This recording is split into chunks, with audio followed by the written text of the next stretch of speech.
बहुत समय पहले कृष्णा वंशी नाम के दो भाई रहते थे। कृष्णा बहुत स्वार्थी था मगर वंशी बहुत मासूम था। एक बार उनके पिता कृष्णा को बुलाकर, रे कृष्णा, मैं और ज्यादा दिन नहीं जीऊंगा बेटा, इसीलिए मेरे 2 एकड़ की जमीन को तुम दोनों समान रूप से बांट लिए, जैसे तुम्हें ही देखना होगा। थोड़े दिनों के बाद उनकी मृत्यु हुई। थोड़े महीने बीतने के बाद कृष्णा वंशी के पास आकर, रे भाई, पिताजी मरने से पहले अपने 2 एकड़ की जमीन को बांटने के लिए कहा था, मगर हम ऐसे करें तो कोई फायदा नहीं होगा। मेरे पास एक आइडिया है। उगाई फसल में के ऊपरी हिस्सा मेरा और नीचे का हिस्सा तुम ले लो। ठीक है भाई, आप जैसा कहेंगे वैसा करूँगा। कृष्णा ने अपने खेत में टमाटर का फसल उगाया।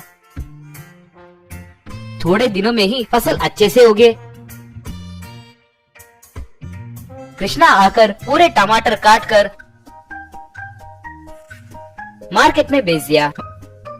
मगर वंशी को उन पौधों का क्या करना है कुछ समझ नहीं आने के कारण चुप बैठ गया। वंशी कृष्णा के पास आकर, भैया, उगे हुए सारे टमाटर आप ही ले लिए है ना, इस बार ऊपरी हिस्सा मुझे दे दो। कृष्णा हंसते हुए, ठीक है रे।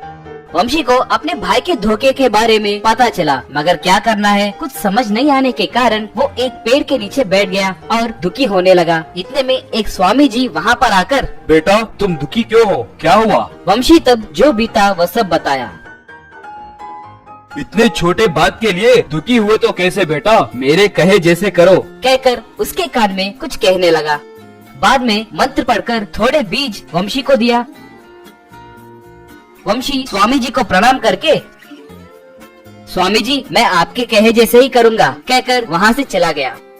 अगले दिन स्वामी जी के कहे जैसे ही अपने पिता के खेत के नीचे एक सुरंग को खोदते हुए वहाँ उन बीजों को बोने लगा। हर दिन उस सुरंग मार्ग से जाकर उन बीजों को पानी देने लगा।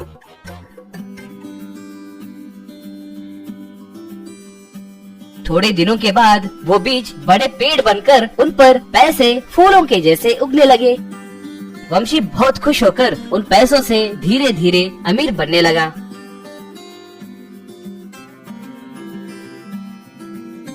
ये पता करके उसका भाई, ये क्या, इतने कम समय में ये इतने पैसे कैसे कमा पाया, कहकर उसे शक हुआ। अगले दिन चोरी छिपे वंशी का पीछा करने लगा।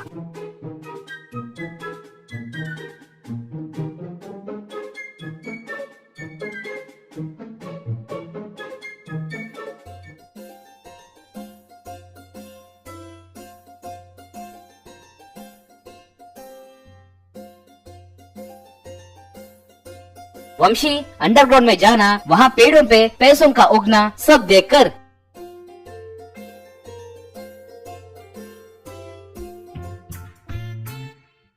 ओहो, तो ये बात है। तो इन बीजों को मैं अपने खेत में बोऊंगा तो मैं भी करोड़पति बन जाऊंगा, कहकर उन्हें अपने खेत में उगाने लगा। मगर बदकिस्मती से उसका सारा खेत सूखकर जमीन बंजर बन गया।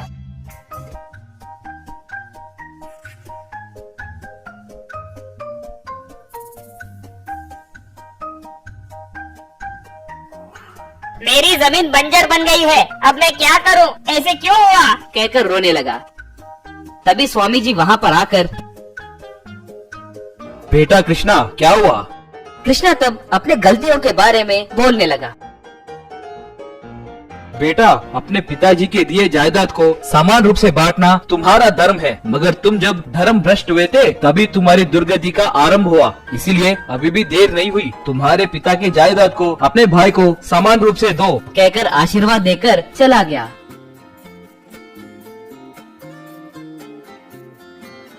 कृष्णा स्वामी जी के कहे जैसे ही अपने भाई के पास जाकर उसे माफी मांगकर उसे भाई के हिस्से के खेत को उसे दे दिया। मनी चोर वुडन लॉग्स।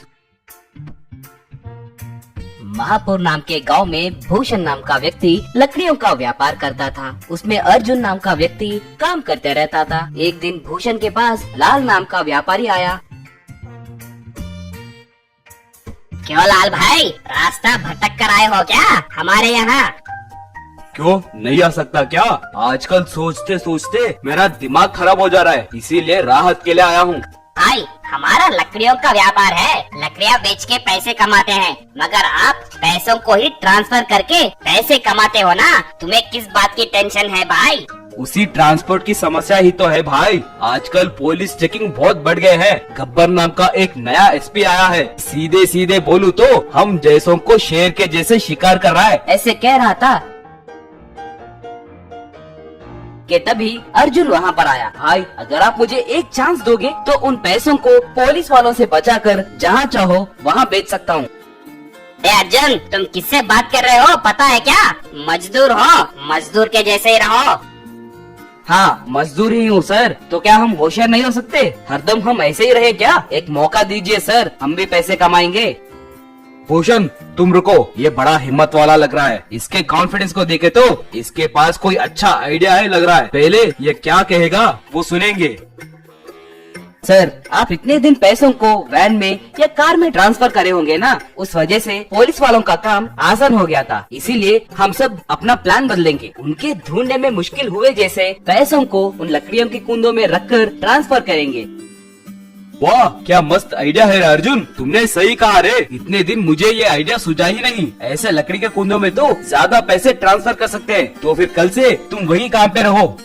अगले दिन से अर्जुन लाल के भिजाए पैसों को कुंदों में लगवाने लगा। बाद में उन्हें लॉरियों में चढ़ाकर चेक पोस्ट के पास ले जाने लगा।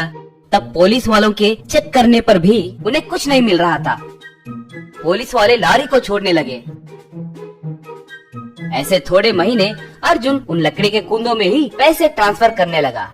एक दिन पुलिस स्टेशन में ऐसे राठौड़ से एसपी गब्बर। क्यों भाई राठौड़, आप लोग क्या कर रहे हैं? अपने पास आए इन्फॉर्मेशन के प्रकार कम से कम 500 करोड़ रुपए अपने चेक पोस्ट पार करके गए हैं। दूसरे रास्तों से जहाँ जाना था वहाँ चले गए। अब हम नौकरी करके भी क्या फायदा? बोलो, सब रिजाइन कर देंगे। सर हम चेकिंग अच्छे से कर रहे हैं सर, चाहे तो आप भी चेक पोस्ट आकर देखिए। आऊंगा आऊंगा, आज मुझे एक काम है, तुम जाओ। कहते ही राठौड़ वहाँ से चला गया। अगले दिन चेक पोस्ट के पास गाड़ियों को पुलिस वाले चेक करने लगे। अब वहाँ पर एसपी गब्बर आया। तभी चेक पोस्ट के पास लकड़ियों से भरे हुए लॉरी में अर्जुन भी आया। अर्जुन से गब्बर। क्यों रे, गाड़ी में क्या है? ये गाड़ी कहाँ जा रही है? सर आपके आंखों के सामने इतने बड़े बड़े कुंदे दिखाई दे रहे हैं ना, फिर भी आप हमें यूँ रोकना अच्छी बात नहीं है सर। हमें छोड़ दीजिए सर, हम चले जाएंगे। पार्टी को लोड देना बहुत जरूरी है। लेकर जाओ रे, मगर थोड़ी देर रुको, एक बार मुझे चेक करने तो दो। कहकर लॉरी पे चढ़कर पूरा चेक करने लगा। उसे कुछ भी नहीं मिला। सर सच में वहाँ कुछ नहीं है सर, छोड़ दीजिए। राठौड़, उस हथौड़े को एक बार इधर दो। कहते ही एसआई गब्बर को हथौड़ा दिया। उस हथौड़े से गब्बर उन कुंदों को तोड़ने लगा। उसमें से पैसे नीचे गिरने लगे। बाद में बाकी के कुंदों को भी गब्बर फोड़ने लगा। उनमें से भी पैसे गिरने लगे।